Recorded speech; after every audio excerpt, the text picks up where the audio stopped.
이 밤에도 하나님의 은혜를 사모하고자 나오신 여러분들에게 하나님의 놀라운 은혜와 특별히 고난주간을 통하여 그 십자가의 사랑과 은혜가 충만한 복된 시간 되시기를 간절히 소망합니다. 오늘 본문은 서원에 관한 말씀입니다. 그런데 오늘 본문은 단순히 서원에 관한 말씀이 아니라 하나님께 드리는 제사, 즉 서원 제사에 관한 말씀인 것입니다. 서원 제사에 관한 말씀은 이미도 레위기 27장에서 우리가 살펴본 바가 있습니다. 그러나 그때는 출애굽 1세대들에게 하신 말씀이라면 오늘의 이 서원 제사는 출애굽 2세대들에게 하시는 말씀입니다. 그런데 레위기 때와는 달리 오늘 본문에서는 이스라엘 백성 중 여자가 서원했을 경우에 관한 것에 대해서 집중적으로 말씀을 해주고 있는 것을 볼 수 있습니다. 오늘 본문을 크게 나누면 이렇습니다.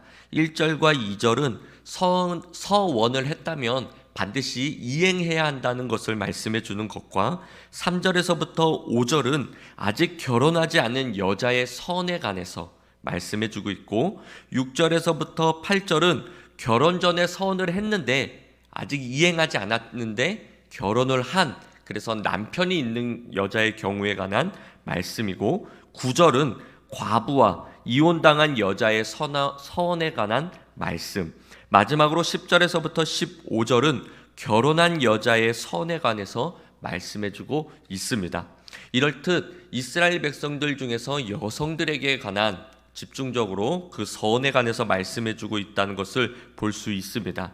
그런데 여기서 공통적으로 나타나는 원리가 있습니다. 특별히 두 가지가 있는데 첫 번째는 하나님께 한 서원은 반드시 지켜야 한다라는 것입니다.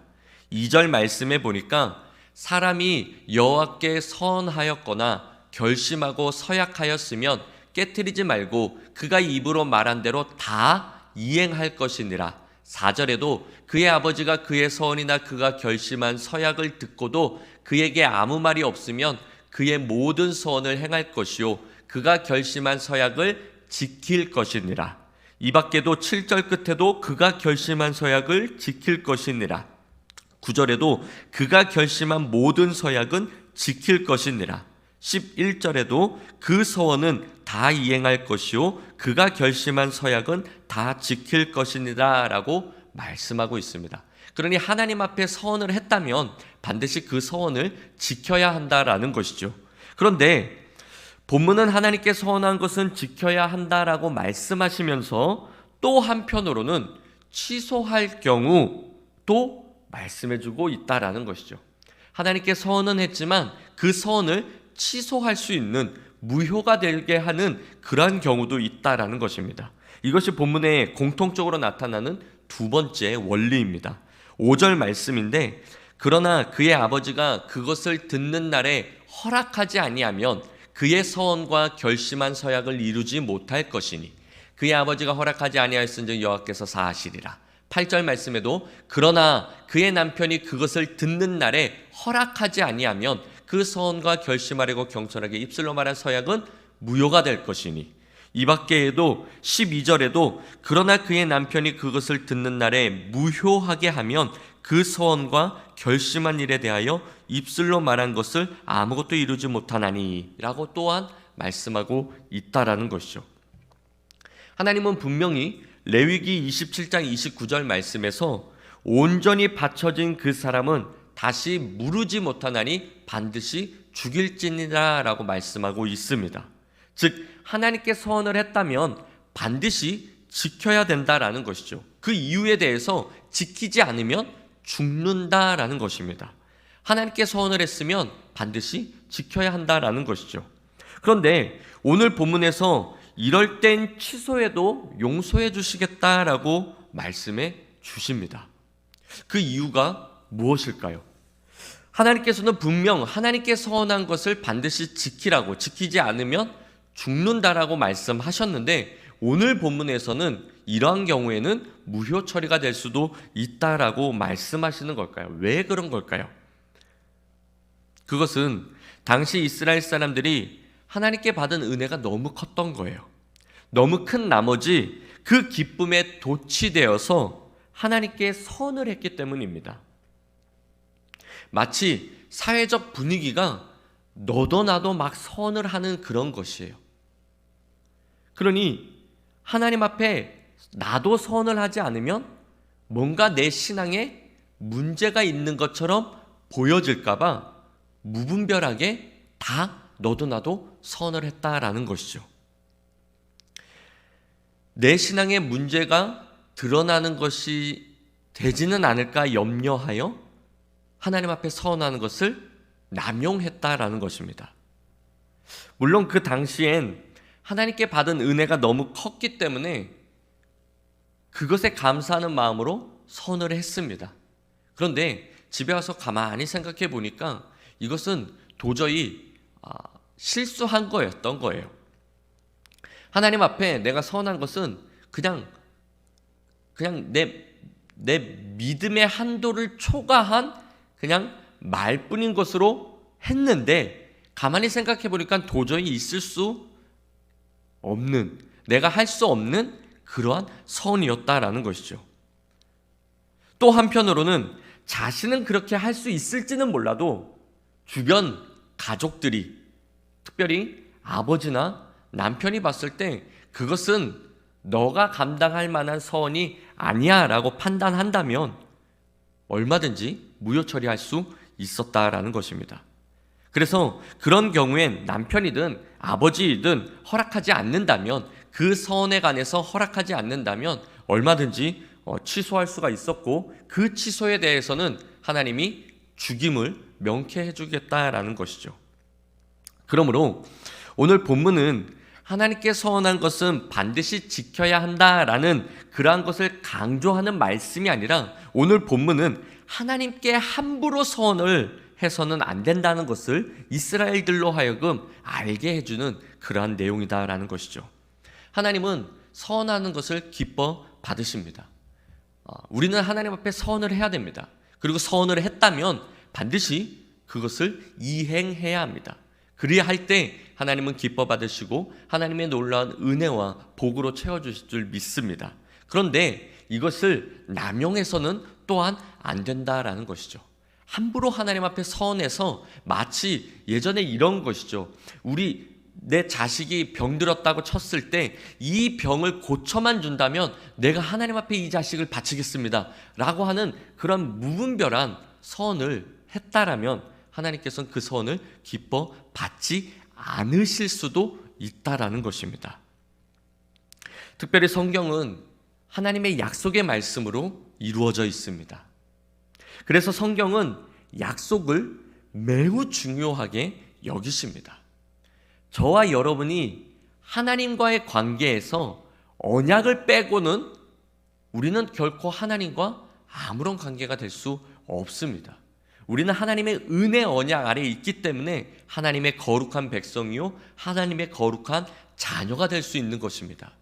하나님과의 그 언약이 없으면 하나님과 우리와는 아무런 관계가 없는 거예요.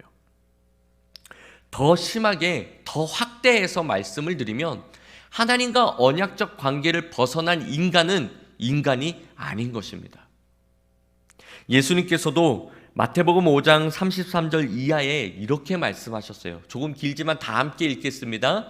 또 옛사람에게 말한 바 헛맹세를 하지 말고 내 맹세한 것을 주께 지키라 하였다는 것을 너희가 들었으나 나는 너희에게 이르노니 도무지 맹세하지 말지니 하늘로도 하지 말라. 이는 하나님의 보좌이며 땅으로도 하지 말라. 이는 하나님의 발등상이며 예루살렘으로도 하지 말라. 이는 큰 임금의 성이며 내 머리로도 하지 말라. 이는 내가 한터럭도 희고 검게 할 수 없음이라. 오직 너희 말은 옳다 옳다 아니라 아니라 하라. 이에서 지나는 것은 악으로부터 나느니라. 아멘.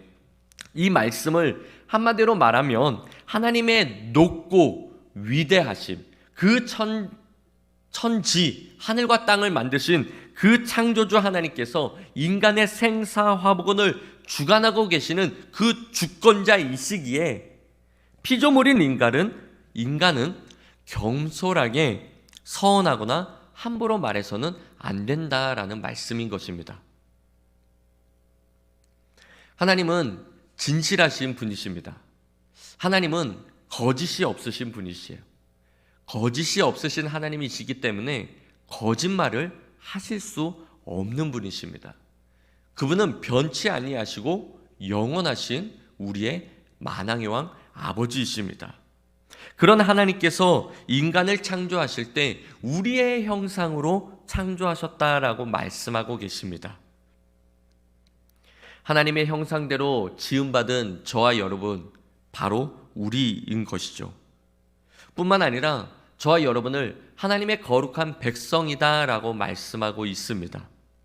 하나님은 이미도 레위기 11장 45절에 내가 거룩하니 너희도 거룩하라 라고 말씀하셨습니다. 즉 하나님처럼 하나님의 백성인 저와 여러분은 거룩해야 되고 거짓이 없어야 되고 우리의 언행에 있어서는 진실해야 된다라는 것입니다. 우리 말에도 말이 씨가 된다라는 말이 있지요. 말하는 대로 된다는 것이고 말은 살아있다라는 것이고 그만큼 그 말엔 힘이 있고 위력이 있다라는 것입니다. 이런 예화가 있습니다. 인터넷에서 찾아본 것인데요. 미국의 한 마을에 사생활한 이유로 마을 주민들로부터 따돌림을 받았던 한 소년이 있었다고 합니다. 어느 날 소년은 좋은 목사님이 새로 오신다는 소문을 듣고 오랜만에 교회를 방문하게 되었습니다. 예배가 끝나자 사람들이 이제 저 문 밖을 향해 다 나아가고 목사님과 악수를 하고 있었습니다. 이 소년도 사람들에 떠밀려 목사님과 악수를 하게 되었습니다. 그때 목사님이 소년을 보고 내가 누구의 아들이지? 라고 질문을 하자 주변 사람들이 갑자기 조용해지기 시작했습니다. 그래, 누구의 아들인지 알겠다. 널 보니 넌 참 아버지를 닮았구나. 너는 하나님의 아들이야. 내 모습을 보면 알 수 있어. 소년이 당황해하며 급하게 빠져나가자 목사님은 그 소년의 등에 대고 이렇게 외쳤습니다. 그러니 이제부터 하나님의 아들답게 살아야 해. 훌륭하게 살아야 한다. 그 후로부터 몇십 년이 지난 후 그 소년은 테네시 주의 주지사가 되었습니다. 그가 바로 벤 후퍼입니다. 주지사 벤 후퍼는 훗날 인터뷰하는 기사 가운데 이런 말을 했다고 합니다. 내가 하나님의 아들이라 라는 말을 듣던 바로 그날이 테네시 주의 주지사가 태어난 날이었습니다. 이것이 바로 말의 위력인 것이죠. 선하고 복된 말 한마디가 사람의 인생을 이렇게 완전히 바꿔버린 것입니다. 잠언 12장 18절은 칼로 찌름같이 함부로 말하는 자가 있거니와 지혜로운 자의 혀는 양약과 같다라고 말씀하셨습니다. 날선 말은 칼로 찌르는 것처럼 사람을 때로는 아프기도 하고 사람을 죽이는 그 지경까지 몰고 갈 수도 있습니다. 그런데 지혜로운 자의 말은 오히려 양약과 같아서 그 사람을 윤택하게 하기도 하고 그 사람을 살리기도 한다라는 것이죠. 말 한마디로 인해서 죽을 각오로 했던 그 사람이 돌이키는 놀라운 위력이 그 말 한마디에 얼마든지 있을 수 있다라는 것이죠. 심지어 하나님께서도 민수기 14장 28절에 너희 말이 내 귀에 들린 대로 내가 너희에게 행하리라 라고 말씀하셨습니다. 가데스 바냐에서 부정적인 보고를 들은 많은 이스라엘 백성들이 그 10명의 부정적인 보고로 인해서 결국은 하나님을 원망하게 되었고 차라리 이 광야에서 죽는 것이 낫겠다라고 고백하자 하나님께서 민수기 14장 28절에 이렇게 말씀하신 거예요. 너희 말이 내 귀에 들린 대로 내가 행하리라. 결국 그들은 이곳 광야에서 다 죽은 줄 믿습니다. 심지어 예수님께서도 마태복음 5장 22절에 형제를 대하여 나가라 하는 자는 공회에 잡혀가게 되고 미련한 놈이라 하는 자는 지옥불에 들어간다라고 말씀하셨습니다. 말 한마디 잘못한 것으로 인해서 내가 지옥불에 들어갈 수도 있다라는 거예요. 그만큼 하나님은 이 언약에 대해서, 이 말에 대해서 엄청나게 중요시 여기고 있다라는 겁니다. 오늘날 TV나 영화를 보면 남을 조롱하고 무시하고 입에 담지 못할 그러한 내용들의 그러한 욕설로 가득한 것을 볼 수 있습니다. 심지어 예능 프로그램에서도 남을 비방하고 그 사람을 헐뜯어서 웃음의 소재로 하는 그러한 예능 방송들도 너무나 많다라는 것이죠. 그래서일까요? 오늘날 많은 사람들이 말을 함부로 하는 경우가 있습니다. 그러한 경향들이 있다라는 거예요.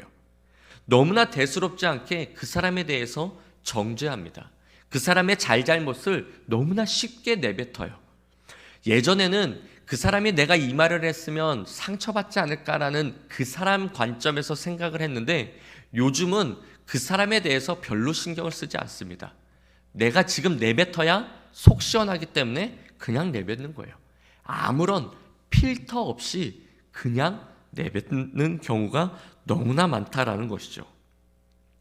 이러한 말들이 우리 사회 속에서 우리의 삶을 지배하고 있다면, 알게 모르게 깊숙하게 침투하여 우리의 정신까지도 지배하고 있다면, 우린 하나님의 엄중한 심판을 면하기는 어려울 것입니다. 그러므로 사랑하는 성도 여러분, 우리의 말엔 아름다운 열매들로 가득 넘치시기를 주님의 이름으로 간절히 축원합니다. 남을 죽이는 말이 아니라 남을 살리는 말로, 남의 잘잘못을 지적하고 정죄하는 말이 아니라 남의 허물을 덮어주고 격려하며 사랑의 말로, 오히려 긍정의 말로, 남의 부정적인 모습을 보고 함부로 내뱉는 말이 아니라 남의 긍정적인 모습을 오히려 보고 그 모습을 칭찬하고 격려의 말로 우리의 삶을 채워가시기를 우리 주님의 이름으로 간절히 축원합니다.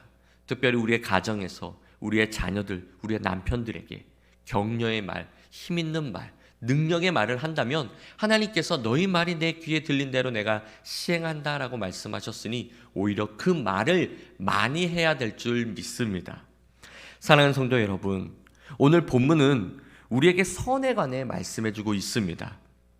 서원은 일종의 맹세이죠. 고백이자 결단이죠.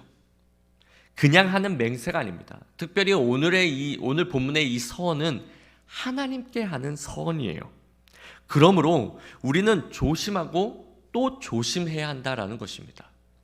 내 기도 제목을 빨리 응답받기 위한 수단으로 하나님 앞에 함부로 서원해서는 안 된다라는 거예요.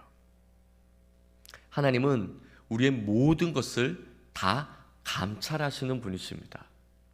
심지어 우리의 생각까지도 다 감찰하시는 분이에요.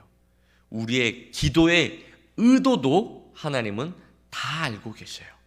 우리가 무슨 의도로 기도하고 있는지, 뭘 위해서 서원하고 있는지 하나님은 이미 다 알고 계시다라는 거예요. 그 하나님께서 그것을 모른 척 하는 것이 아니라 다 듣고 계신다라는 것입니다. 그리고 하나님은 그 서원을 기억하셔요. 우리는 몰라도 하나님은 기억하셔요. 내가 어릴 적 붕해를 통해서 하나님께 받은 바 은혜에 감사하여 하나님 앞에 건축헌금 얼마를 서원했던 것, 몇십 년이 지나 다 잊고 살았던 나의 모습이었는데 어느 날 갑자기 하나님께서 그 서원을 기억하게 하실 수도 있다라는 것이죠. 그만큼 하나님은 서원을 기억하십니다. 그리고 그 서원한 기도를 하나님은 집중하고 주목하고 계셔요. 그러니 하나님 앞에 서원한 것이라면 우리는 반드시 지켜야 합니다. 또한 하나님 앞에 서원을 했기 때문에 함부로 할 수 없다라는 거예요. 그만큼 중요하기 때문에. 그러므로 우리는 하나님 앞에 서원할 때 조심하고 또 조심해야 하는 것입니다. 하나님께 서원한 것은 반드시 지켜야 하는 부담이 있습니다. 그래서 성도들은 하나님께 대한 모든 언행을 신중하고 또 신중해야 한다라는 거예요. 만약 지키지 못할 서원으로 인하여 마음이 어려운 여러분들이 있다면 경솔했던 자신의 행동을 하나님 앞에 회개하십시오. 그리고 또한 하나님의 뜻에 합당하지 않은 선을 한 적이 있다면 이 역시도 회개하십시오. 내 생각, 내 느낌, 내 감정, 내 의지로 경솔히 선을 해서는 안 됩니다. 내 기도의 제목이 빨리 응답받기 위한 그러한 의도로도 선을 해서도 안 됩니다. 그런 경솔한 선은 도리어 우리의 올무가 되어 나를 결국은 망하게 한다라는 것이죠. 사실 선보다 더 중요한 것은 우리가 하나님의 은혜 안에서 믿음으로 살아가는 삶을 사는 것입니다. 서원보다 더 중요한 것이죠. 내가 무엇을 서원하고 헌신했기 때문에 하나님이 우리를 더 기뻐하시고 우리를 더 사랑하시고 우리에게 복을 주시는 것이 아니시다라는 거예요. 우리가 하나님 앞에 뭔가 남다른 열심과 열정으로 교회 봉사를 하고 헌신을 하고 그렇게 땀 흘려 힘썼기 때문에 하나님이 더 우리의 기도에 빠른 응답을 주시고 우리에게 더 큰 복을 주시는 것이 아니시다라는 거예요.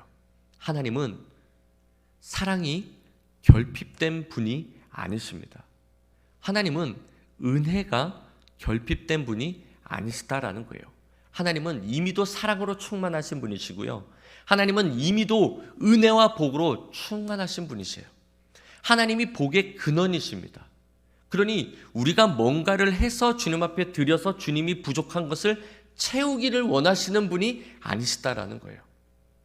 그러므로 우리는 하나님 앞에 선을 하기 이전에 내가 무엇을 선하고 헌신했기 때문에 하나님이 우리를 더욱 기뻐하시는 것이 아님을 깨달아 알아 내가 무엇을 더 행하기 때문에 하나님이 우리의 기도에 응답을 빨리 주시는 것이 아님을 깨달아 거창하게 무엇을 하겠다라고 선하는 것보다는 하나님의 말씀을 가까이 하고 하나님이 주님을 닮아가는 성화된 삶, 성령의 열매를 맺는 삶을 사는 것이 하나님을 더 기쁘시게 하는 것임을 우리는 알아야 합니다. 하나님은 제사보다 순종이 더 낫다라고 제사보다 상한 심령을 더 원하신다라고 말씀하셨습니다. 즉 하나님을 참되게 사랑하고 그분의 말씀에 먼저 순종하는 성도의 삶을 가장 기뻐하신다라는 거예요. 그러므로 우리에게 주신 성경 말씀을 통해 하나님의 뜻을 깨닫고 말씀에 순종함으로 하나님을 기쁘시게 하는 성도들이 되시기를 저와 여러분들이 되시기를 주님의 이름으로 간절히 축원합니다. 언제나 졸지도 주무시도 아니하시는 불꽃 같은 눈동자로 하나님은 우리와 함께하고 계십니다. 우리의 작은 신음의 소리도 하나님은 귀 기울여 들으십니다. 그러니 먼저는 하나님 앞에 함부로 말해서는 안 될 것이고 즉 함부로 서원을 해서는 안 될 것이고 또 하나는 이웃에게 내 주변 사람들에게 함부로 말해서도 안 된다라는 것입니다. 우리는 하나님의 형상으로 지음받은 존재입니다. 하나님은 이 세상을 이 천지 만물을 말씀으로 창조하셨습니다. 그만큼 우리 또한 하나님의 능력까지는 아니더라도 하나님의 능력에 못지않은 말에 능력이 있다라는 거예요. 그러니 그 말을 우리는 사람을 죽이는 말로 사용하는 것이 아니라 오히려 그 사람을 살리는 긍정의 말로 바꿔서 날마다 이러한 삶으로 충만한 삶을 살아야 될 줄 믿습니다. 특별히 고난주간을 보내고 있습니다. 이 고난주간을 통하여 십자가의 그 은혜와 사랑을 묵상해야 되겠지만 그 묵상으로 인해서 우리의 언행에 거짓이 없고 진실한 삶을 삶으로 말미암아 우리의 모습을 통해 우리의 말을 통해 그리스도의 그 십자가의 그 은혜가 그 향기가 날로 퍼져나가는 복된 한 주간이 되시기를 주님의 이름으로 또한 간절히 축원합니다.